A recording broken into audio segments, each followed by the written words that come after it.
Orthodoxy and the Religion of the Future by Father Seraphim Rose.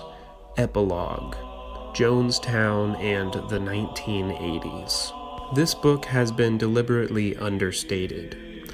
Our intention has been to present as calm and objective a view as possible of the non-Christian religious attitudes which are preparing the way for the religion of the future. We have hardly touched on some of the horror stories that could be cited from some of the cults mentioned in this book.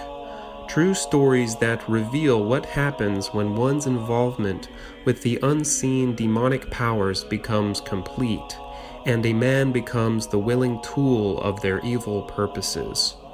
But then, on the eve of the publication of the new edition of this book, the whole world was suddenly made aware of one of these horror stories: the mass suicide of Jim Jones and over 900 of his followers in the Marxist religious commune of Jonestown in the jungles of Guyana, South America.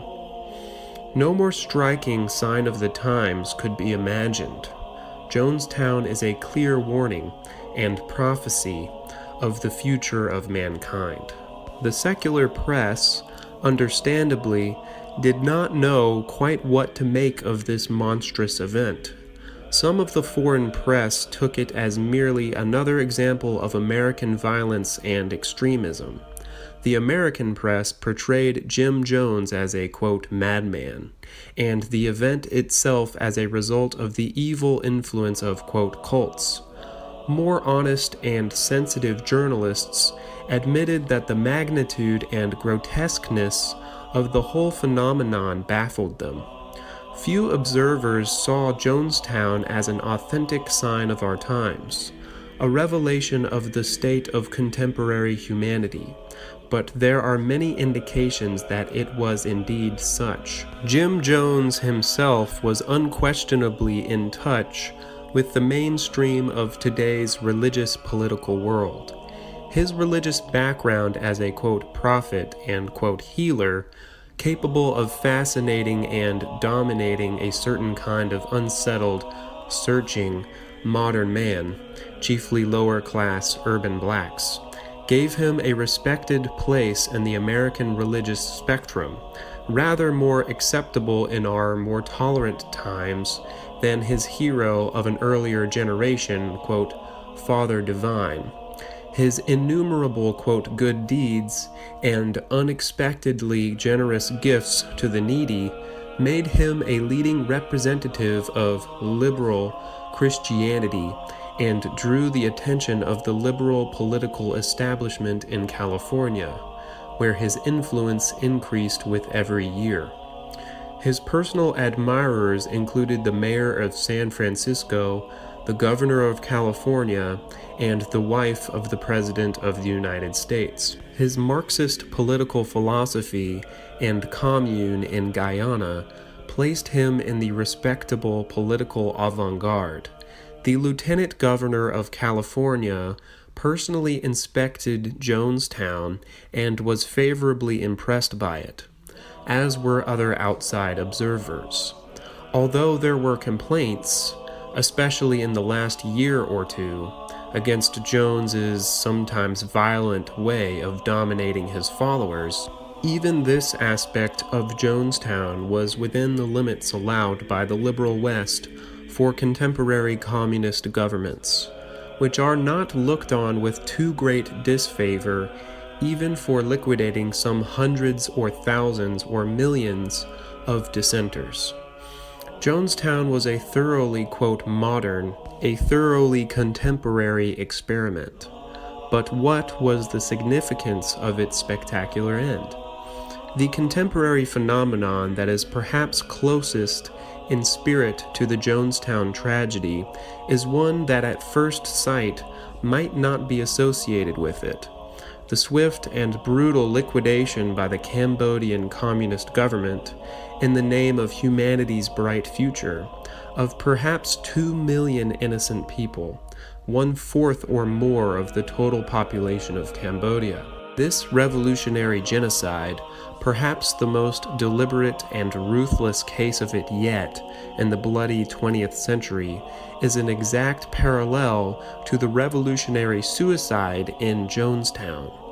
In both cases, the sheer horror of mass death is justified as paving the way for the perfect future promised by communism for a, quote, purified humanity. These two events mark a new stage in the history of the Gulag Archipelago, the chain of inhuman concentration camps which atheism has established in order to transform mankind and abolish Christianity.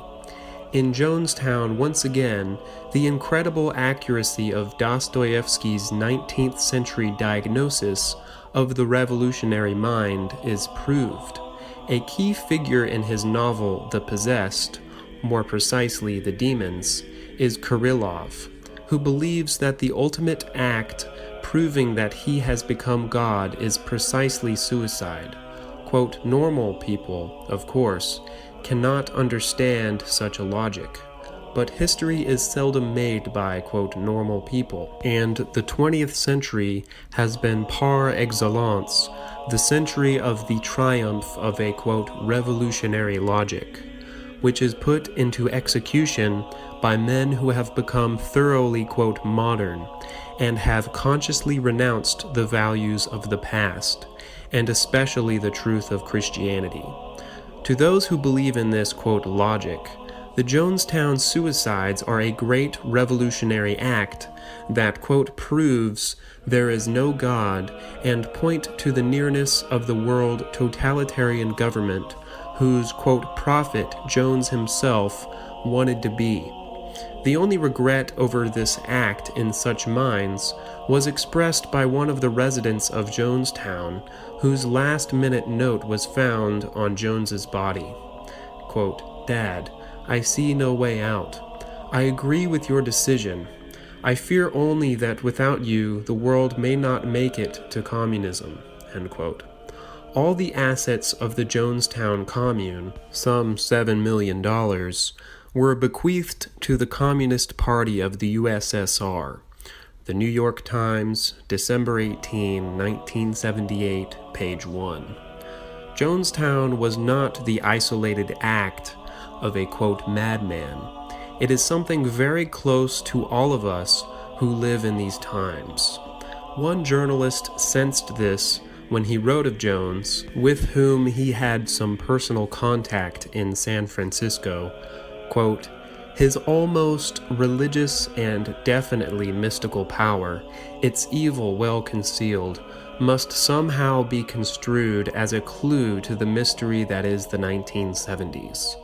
Herb Cain in The Suicide Cult, page 192. The source of this, quote, mystical power is not far to seek.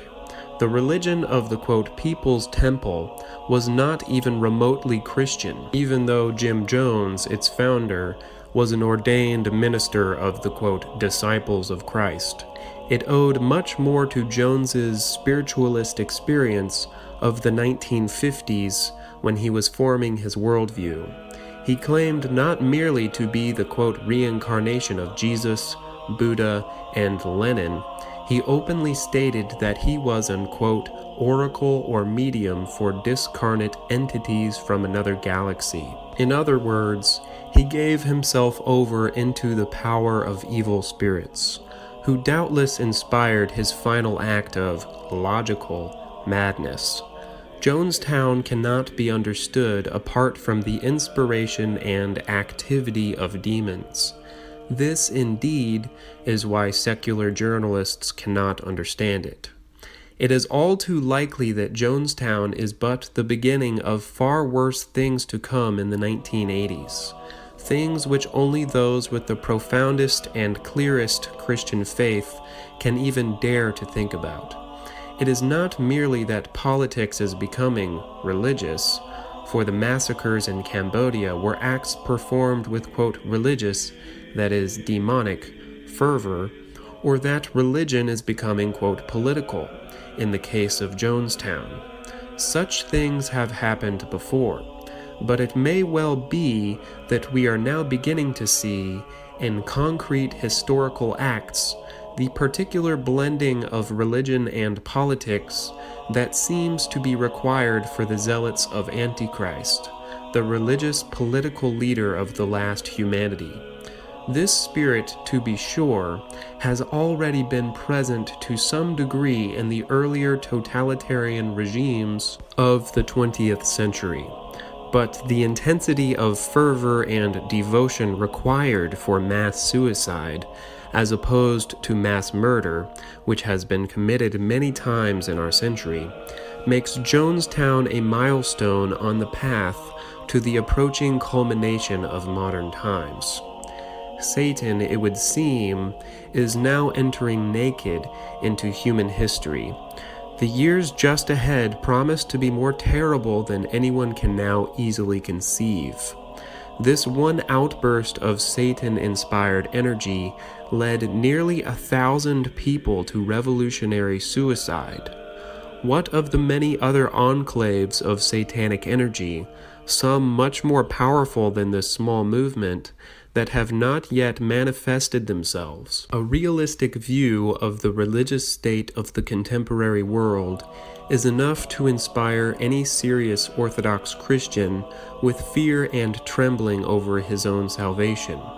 The temptations and trials ahead are immense. Then shall be great tribulation, such as was not since the beginning of the world to this time, no, nor shall ever be.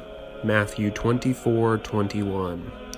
Some of these trials will come from the side of pleasing deceptions, from the signs and lying wonders which we begin to see even now. Others will come from the fierce and naked evil which is already visible in Jonestown, Cambodia, and the Gulag archipelago. Those who wish to be true Christians in these frightful days had better begin to become serious about their faith, learning what true Christianity is, learning to pray to God in spirit and in truth, learning to know who Christ is, in whom alone we have salvation. This concludes part 10 of the reading of Orthodoxy and the Religion of the Future by Father Seraphim Rose. Be sure to like, share, and subscribe, and check out my social media in the description. Thank you, and God bless.